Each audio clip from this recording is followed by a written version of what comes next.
ఓం నమ శివాయ శ్రీమాత్రే నమ. మిత్రులకి శ్రీభిలాషులకి అలాగే నన్ను ఇంతగా ఆదరిస్తున్న యూట్యూబ్ ప్రేక్షకులందరికీ కూడా పేరు పేరు ధన్యవాదాలు. మిత్రులరా, మీ అందరికీ పరాదేవత ఎల్లవెల్లలా మీతో ఉండి మీ మనోవాంఛ నెరవేర్చాలని మనస్ఫూర్తిగా కోరుకుంటున్నాను. మనం రావణ సహితలో శివభగవానుడు సాక్షాత్తు రావణుడికి కొన్ని పనులు చేయటం వల్ల అద్భుతాలు జరుగుతాయి, కొన్ని పనులు చేయటం వల్ల నష్టపోతావు అని స్వామివారు చెప్తారు.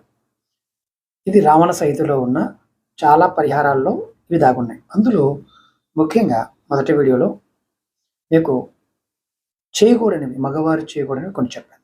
ఇప్పుడు రెండవది మానవ సంబంధాలు అలాగే దాన ధర్మాల గురించి స్వామివారు సాక్షాత్తు శివభగవానుడు రావణుడికి ఏం చెప్పాడో, ఏమి ఉపదేశించాడో తెలుసుకుందాం. అలాగే మీకు ఈ వీడియో నచ్చినట్లయితే లైక్ చేయండి, ఛానల్ని సబ్స్క్రైబ్ చేసుకోండి, పక్కనే ఉన్న గంట సింబల్ని యాక్టివేట్ చేసుకొని 10 మంది మిత్రులకి ఈ వీడియోని షేర్ చేయండి. అలాగే మీకు ఎవరికైనా సమస్యలు ఉండి, జాతక సమస్యలు, వేరే సమస్యలు ఉన్నా సరే, ఎటువంటి సమస్య అయినా సరే వాటికి పరిష్కారాలు కావాలనుకుంటే వీడియో డిస్క్రిప్షన్లో నెంబర్ ఇచ్చాను, ఆ నెంబర్కి కాంటాక్ట్ చేసి అపాయింట్మెంట్ తీసుకోండి. 9445936555 ఈ నెంబర్కి కాంటాక్ట్ చేసి కూడా మీరు అపాయింట్మెంట్ బుక్ చేసుకోవచ్చు. ఇందులో రెండో భాగం ఇది మానవ సంబంధాలు. అతిథి సత్కారం అంటే మనం ఎవరైనా సరే మన దగ్గరికి లేదా మన ఇంటికి వచ్చినప్పుడు ఆహారం కోసం వచ్చి అడిగితే ఎటువంటి పట్టింపు లేకుండా నీకు చేతనైనంత వరకు నీకు తోచిన ఆహారాన్ని ఆ వ్యక్తికి ఇవ్వాలి. ఇది శివుడు చెప్తున్నమాట. రెండవది సహాయం అలాగే దయ. ఎవరైనా నీ దగ్గరకు వచ్చి సహాయం కోసం వస్తే నీకు తోచిన సహాయం చేయటం కానీ లేదా కనీసం సలహా అయినా ఇవ్వాలి.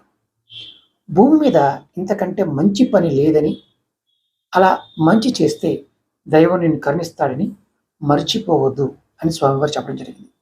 మూడవది కోరికలు నెరవేర్చుకోవడానికి శివుడు చెప్పిన మాట, నాయన నీకు కేవలం మంచి మాత్రమే జరగాలంటే నేను చెప్తున్న సూత్రాన్ని పాటించో చెప్పాడు.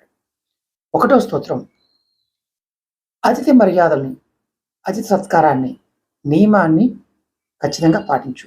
రెండవది పైన చెప్పిన సహాయం మరియు దయ నియమాన్ని మళ్ళీ నువ్వు మనసులో గుర్తుంచుకొని చెయ్యని చెప్పాడు. నెక్స్ట్ వీడియోలో సంపద గురించి స్వామివారు ఏం చెప్పాడో షార్ట్ వీడియో చెప్తాను. అలాగే మీకు ఈ వీడియో నచ్చినట్లయితే లైక్ చేసి ఈ వీడియోని 10 మంది మిత్రులకి షేర్ చేయండి. ఓం నమః శివాయ శ్రీమాత్రే నమః.